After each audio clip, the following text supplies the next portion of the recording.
An absolute wild game between the Tampa Bay Buccaneers and the Baltimore Ravens highlight the doubleheader for Monday night. This is a Fantasy Sports Boss with a Monday night wrap-up. I've already posted the injury fallout video concerning Chris Godwin and Mike Evans, so make sure you check that out as well and hit the subscribe button if you haven't done so already. So Lamar Jackson looks on his way to a third MVP.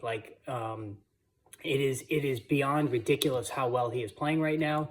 And you know, if you coming into the season, I'll admit I had some trepidation about Jackson after they had signed Derrick Henry, and the fact that, you know, I did own Jackson last year, and I owned him pretty much every year of his career. Like, he's been one of my guys along with Aaron Jones. You all know that. But last year was frustrating for large stretches of the season, as he was continually not allowed to run in touchdowns like he was earlier in his career. And Gus Edwards wound up collecting the lion's share of touchdowns close to the goal line there.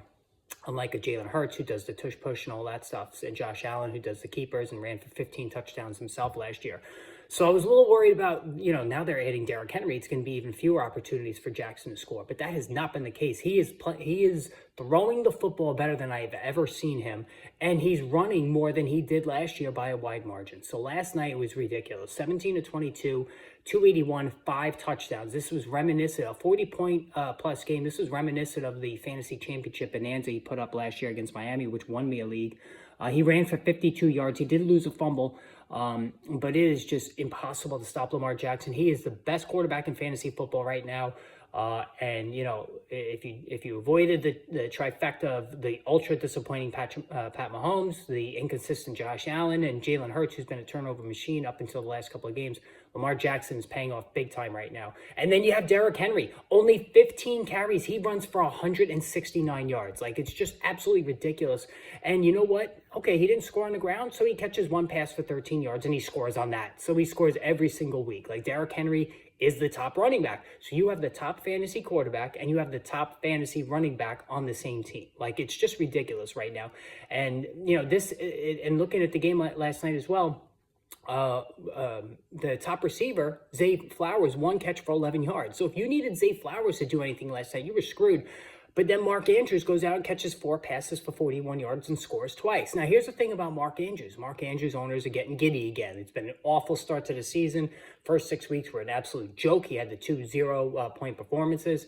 And he scored once in week 6. He scored twice yesterday. So is he back, right? To me, I don't think so. He only got 4 targets. Like, he's not being targeted heavily. He's just making the most of his opportunities in the red zone.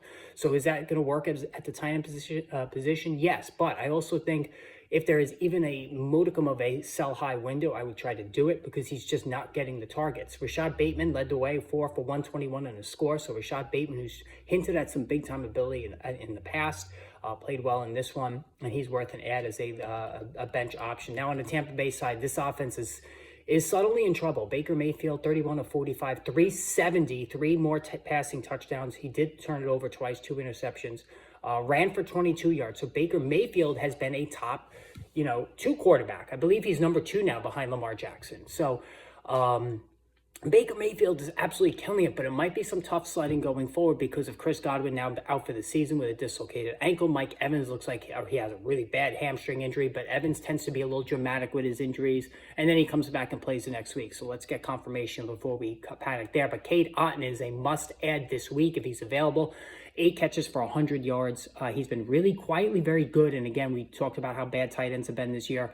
But now let's look at the running game. So this is now a 3-headed monster, which means none of these guys, they're all siphoning value off each other. Rashad White did lead the way, 10 for 40. It was, he ran the ball fairly decently, but Sean Tucker got 5 carries for 29 yards. Bucky Irving, 9 for 23. So Irving only got 1 fewer than Rashad White, where Rashad White made the difference like he always does in the passing game. 6 catches for 71 yards. That's wide receiver-like numbers, and he scored twice. So Rashad White, and he's going to be a big factor going forward with Evans and Godwin injured. So Rashad White is now going to be reinvigorated. He's been solid as a running back too, again, based on volume alone.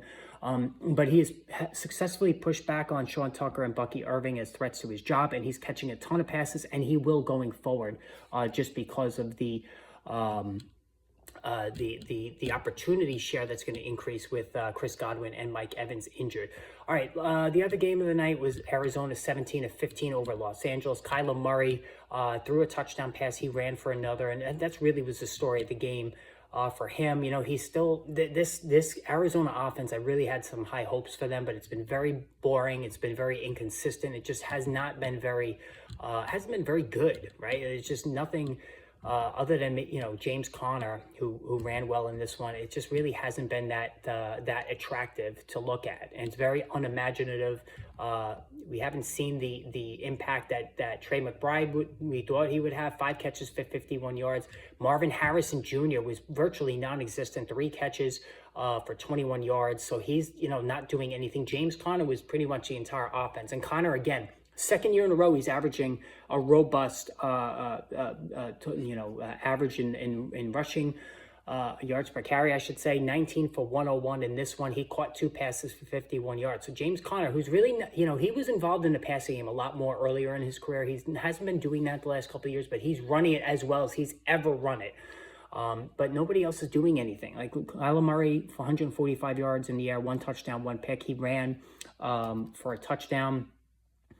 Let's see, what did he have? 64 yards and a touchdown on the ground. And so, he's getting the job done there. But this offense as a whole has been very shaky, to say the least. I'm just not really impressed by it at all. So, for the Chargers, Justin Herbert threw for 349 yards. He was allowed to throw it 39 times, but no touchdowns, no interceptions. J.K. Dobbins, 14 for 40. Ineffective, 2.9 per carry, 3 catches for 26 yards. Like, he did nothing. Will Dissly, 8 for 81. You're not going to pick up Will Dissly, and that's pretty much the end of the story there. So, Ladd McConkey, 5 for 46. All right, he's, a bench option at best in PPR leagues. All right, guys, so hit that subscribe button. That's the wrap up. Let me know what you thought about these games, and we will chat soon.